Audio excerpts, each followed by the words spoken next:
Welcome to Ruma village story. দেখো এখানে আমি বাঁধাকপি বানাবো। বাঁধাকপিটাকে আজকে আমি ভাপিয়ে নিয়েছি, তারপর মাছের মাথা দিয়ে বানাবো। মাছের মাথাটাও ভেজে নিয়েছি। তারপর এখানে দেখো আমি তেলটা গরম হতে এক এক করে মশলা দিয়ে দেবো। দেখো প্রথমে পেঁয়াজটা ভেজে নিচ্ছি, তারপরে আমি একসঙ্গে আদা রসুন বাটা পেস্ট করা দিয়ে ওর মধ্যে দিয়ে দিয়েছি, দিয়ে ভালো করে ভেজে নিচ্ছি। দিয়ে ওর মধ্যে দিয়ে দেবো টমেটো কুচানোটা দিয়ে আমি ভালো করে মশলাটাকে কষিয়ে নেবো। তারপর এর মধ্যে দিয়ে দেবো আমি স্বাদ অনুযায়ী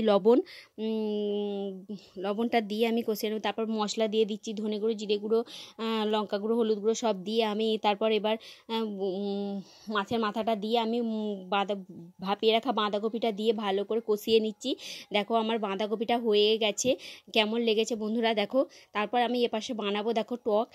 আজকে পাকা তেঁতুল দিয়ে মানে টক বানাবো। দেখো এখানে হচ্ছে ঢ্যাঁড়সটাকে আমি প্রথমে ভেজে নিয়েছি, তারপরে কড়ার মধ্যে তেল দিয়ে তেলটা গরম হতে আমি ফোড়ন দিয়ে ওর মধ্যে তেঁতুল গুলিয়ে রেখেছিলাম, সেই তেঁতুল গুলা জলটা আমি দিয়ে দিচ্ছি।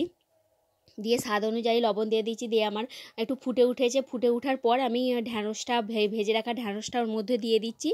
দেখো আমার কেমন লাগছে। তারপর এবার সেদ্ধ হওয়ার পর চিংড়ি মাছটা দিয়ে দিয়েছি। তারপর এবার দেখো আমার টকটা কমপ্লিট হয়ে গেছে। টকটা হয়ে যাওয়ার পর আমি একটু ওর মধ্যে কাঁচা সর্ষের তেল দিচ্ছি। কাঁচা সর্ষের তেল দিলে মানে খুবই সুন্দর লাগে। দেখো বন্ধুরা কেমন লাগছে। তারপরে এবার দেখো আমি এপাশে বানাবো দেখো কুমড়ো ফুলের বড়া।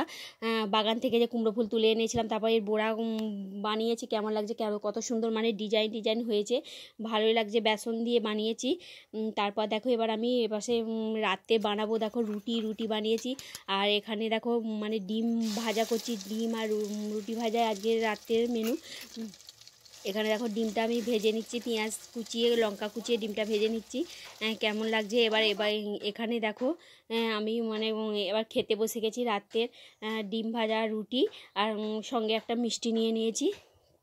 কেমন লাগছে বন্ধুরা। যদি ভালো লাগে থাকে একটা কমেন্ট করবে, একটা লাইক করবে, সাবস্ক্রাইব করবে, আমাদের পাশে থেকো। ভিডিওটা দেখার জন্য অসংখ্য ধন্যবাদ। আমি ভিডিওটি এখানে শেষ করছি। চলো এবার পরের ভিডিওটি আবার যাওয়া যাবে।